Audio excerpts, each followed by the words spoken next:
ruled by your might. You are the Son of God, the Holy One, the light and the truth. I feel your touch in my trembling heart. There is no choice but to kneel and worship you.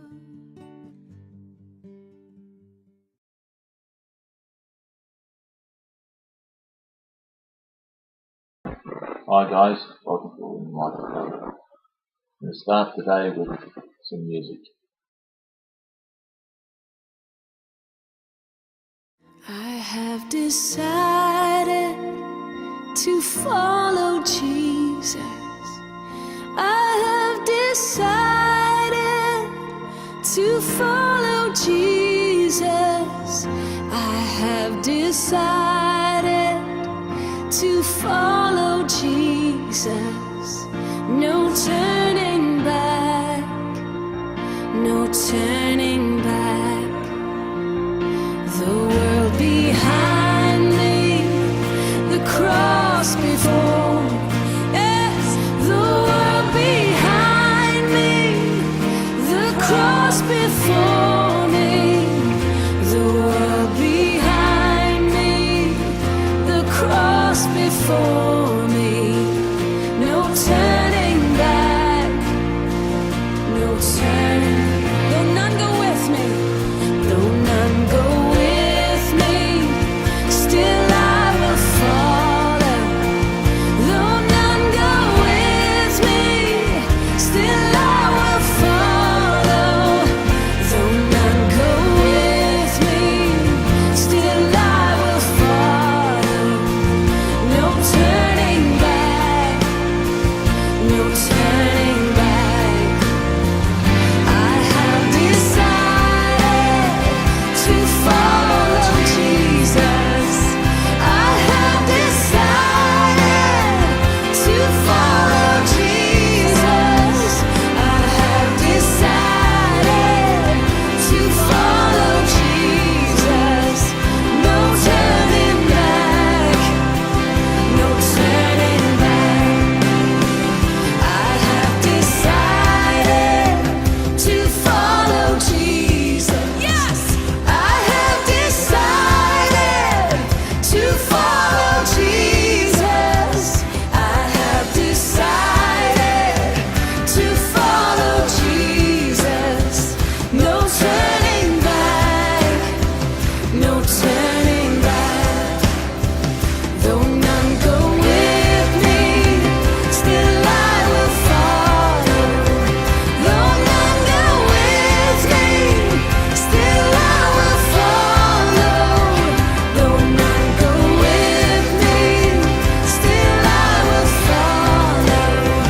No turning back, no turning back, no turning back, no turning back, no turning back, no turning back.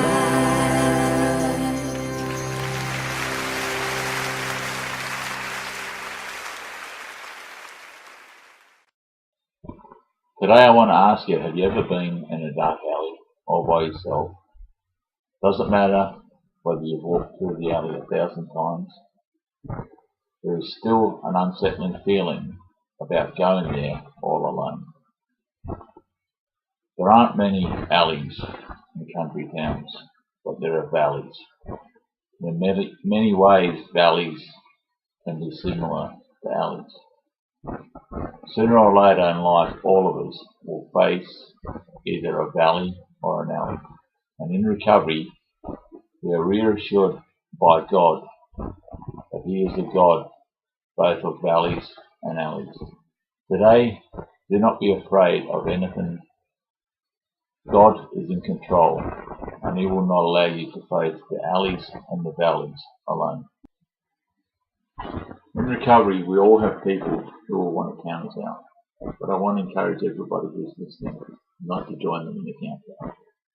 Many of us have experienced many troubling times in our life. We've been knocked down, we've been set back, we've been trampled on, walked on, stomped, persecuted, violated and ridiculed. or felt the bitter sting of the cutting remarks of others. There are many of us who have been knocked down in every round of our lives.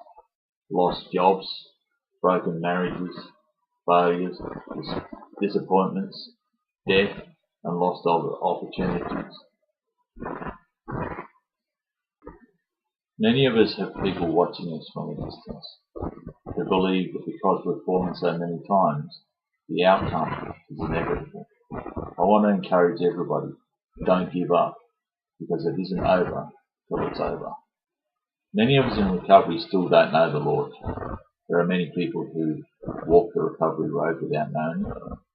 Millions of people who have been associated with 12-step groups, work in recovery institutes, sing, pray, and even attend Christian worship but don't know it. There are many who are members, but they are not part of Christ's body.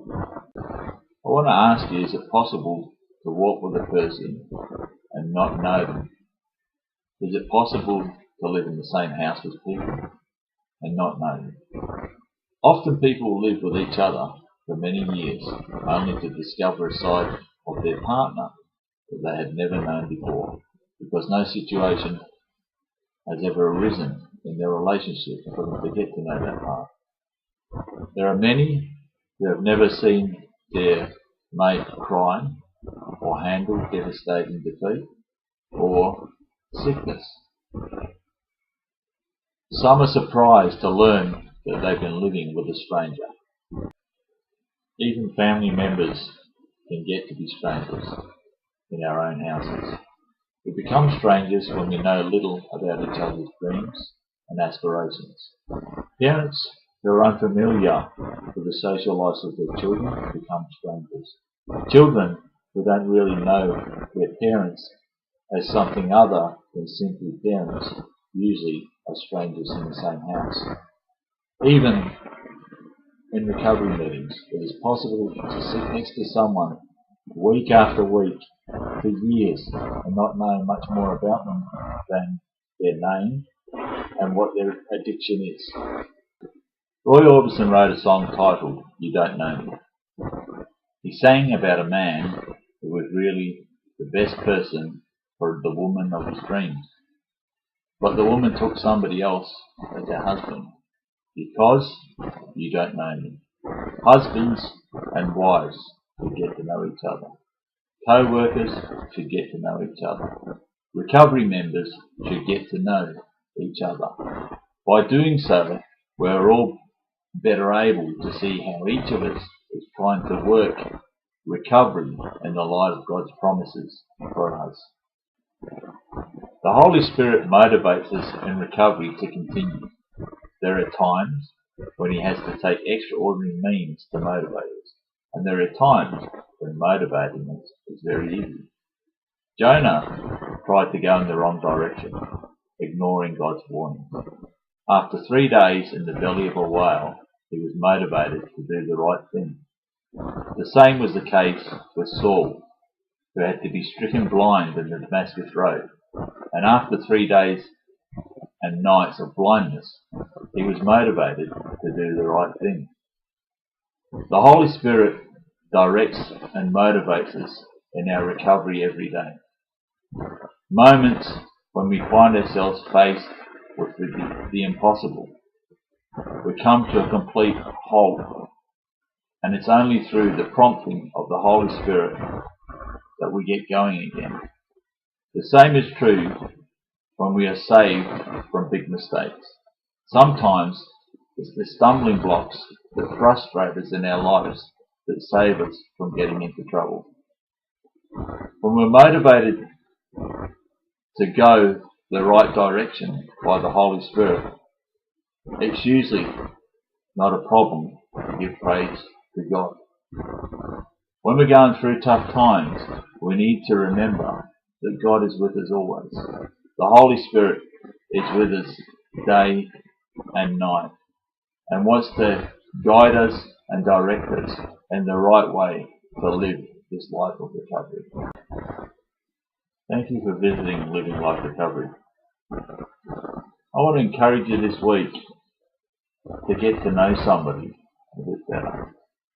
Get to know more about them than just their name, just their title.